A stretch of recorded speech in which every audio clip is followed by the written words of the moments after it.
Welcome to Whisperwood Stories. Today, our story from... Wait a minute. This one's from a different subreddit. Interesting. Today, our story from r/creepypasta is another from user Haunting Minute. Let's begin.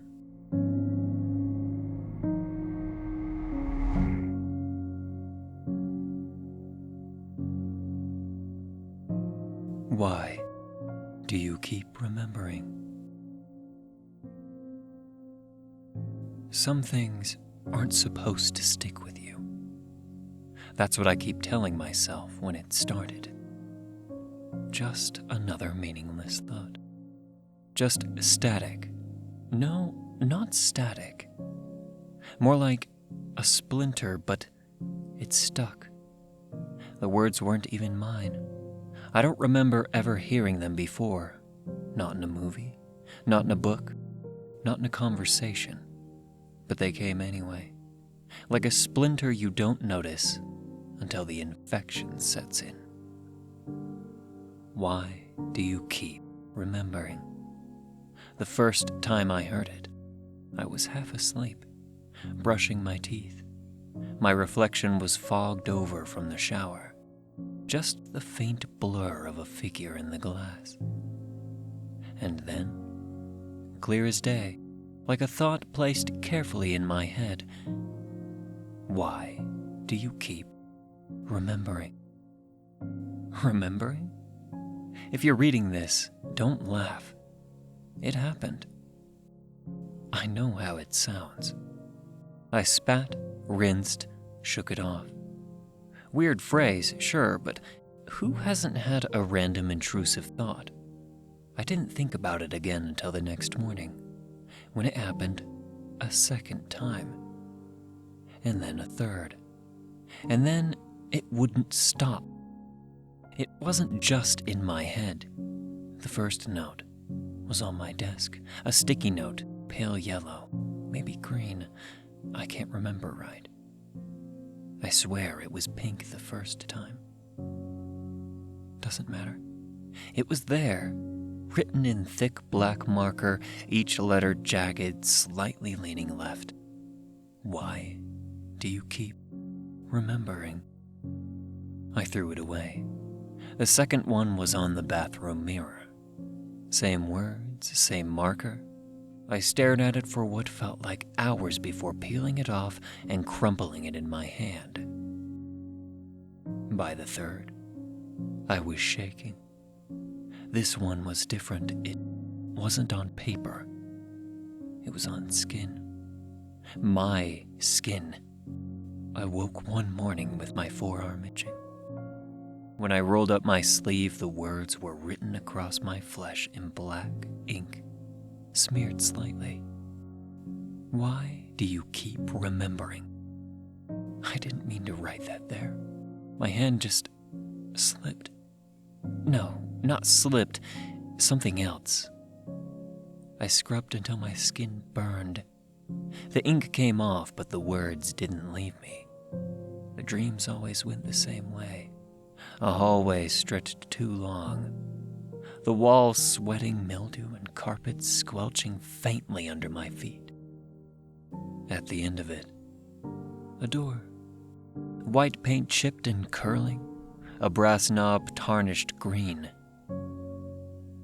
No, it was silver.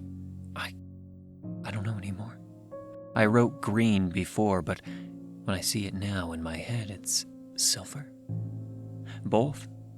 Neither.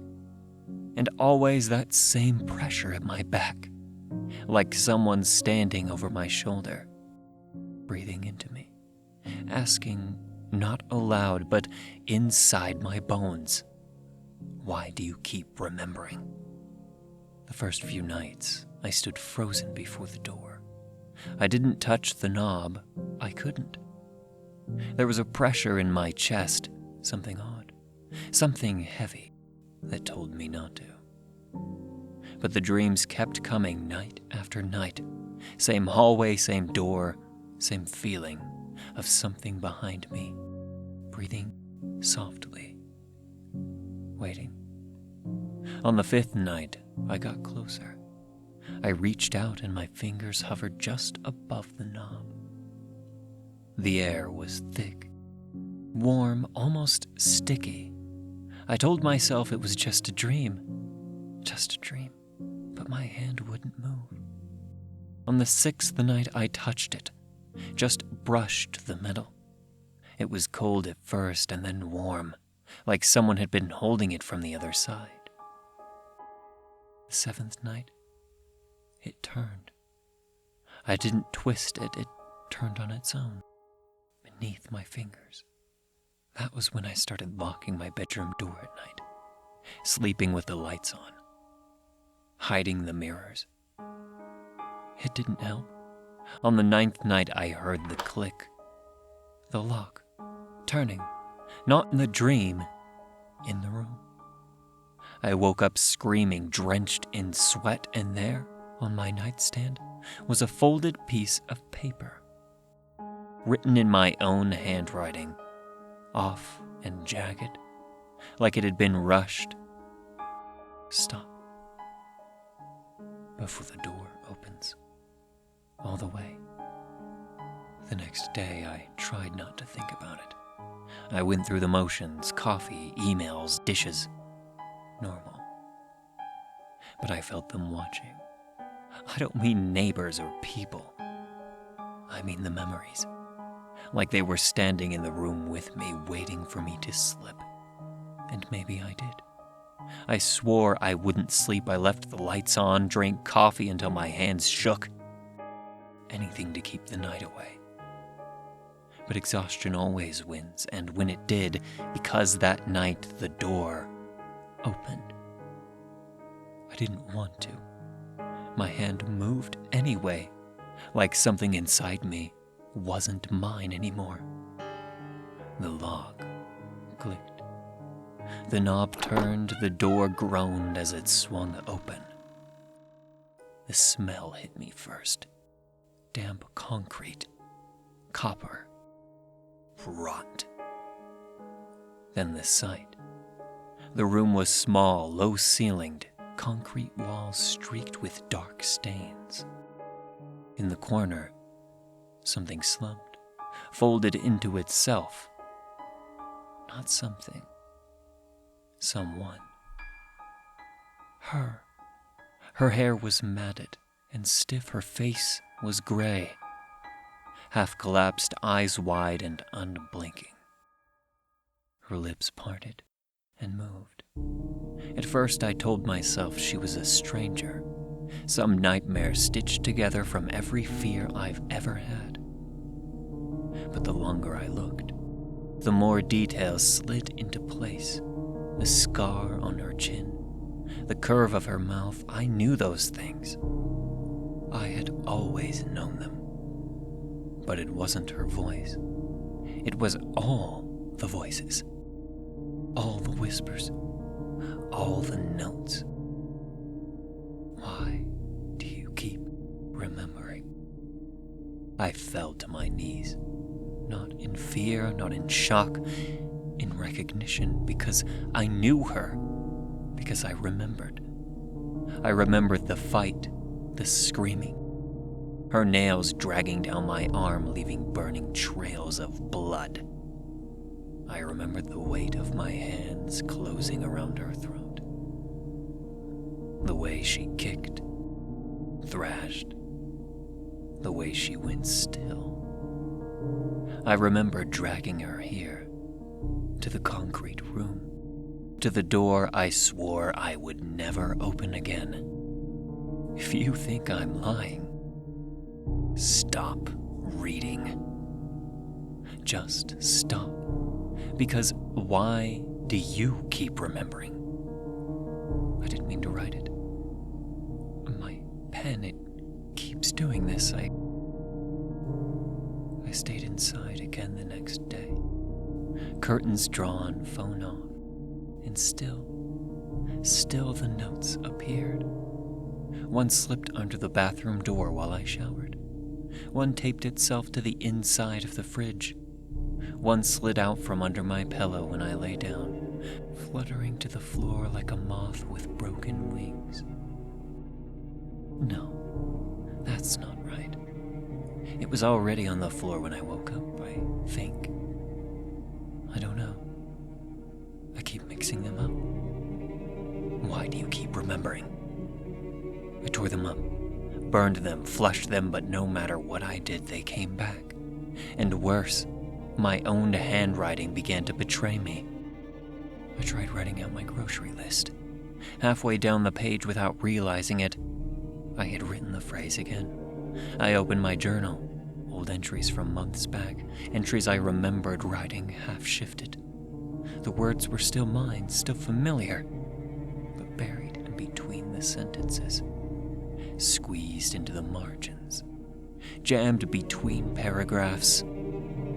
Why do you keep remembering? The letters were written at the same time.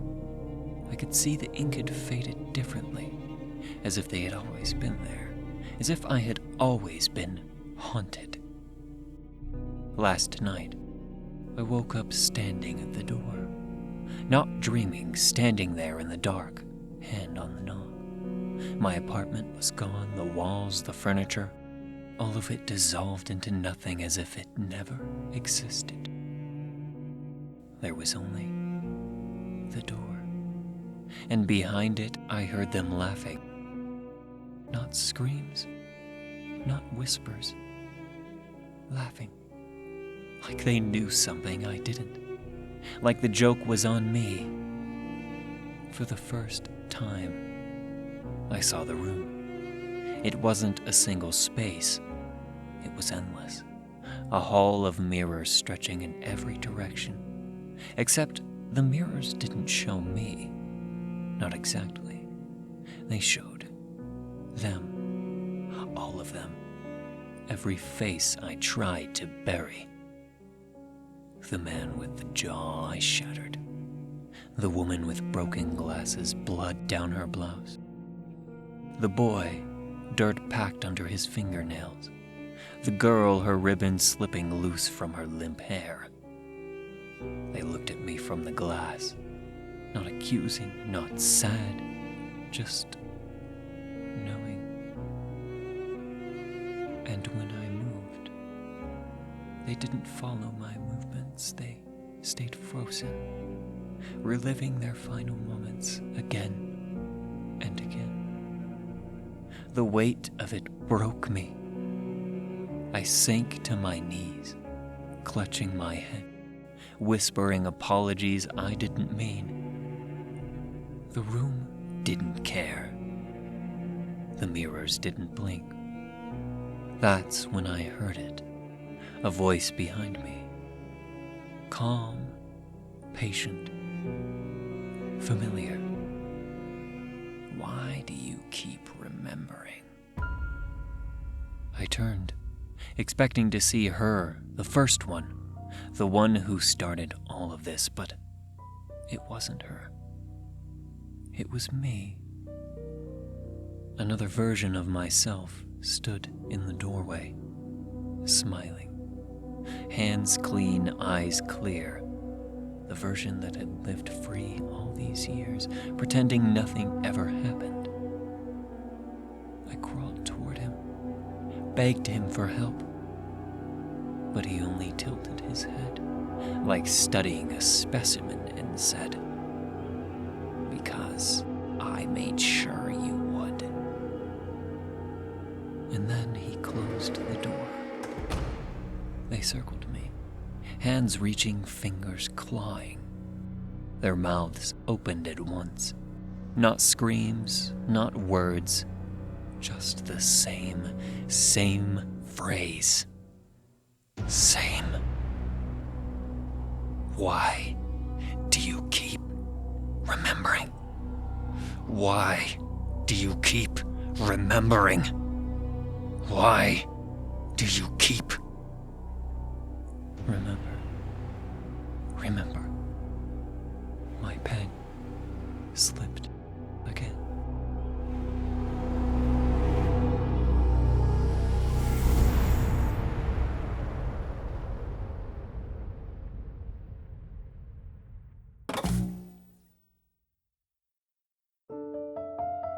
Thank you for listening to Whisperwood Stories.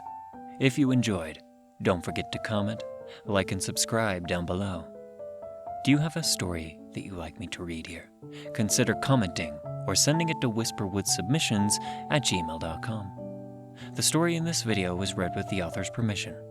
Thank you again for listening, and be sure to check out the original Reddit post. Want to support me? Check the link below where you can leave a tip if you wish. And remember, don't let the shadows get too close. Good night.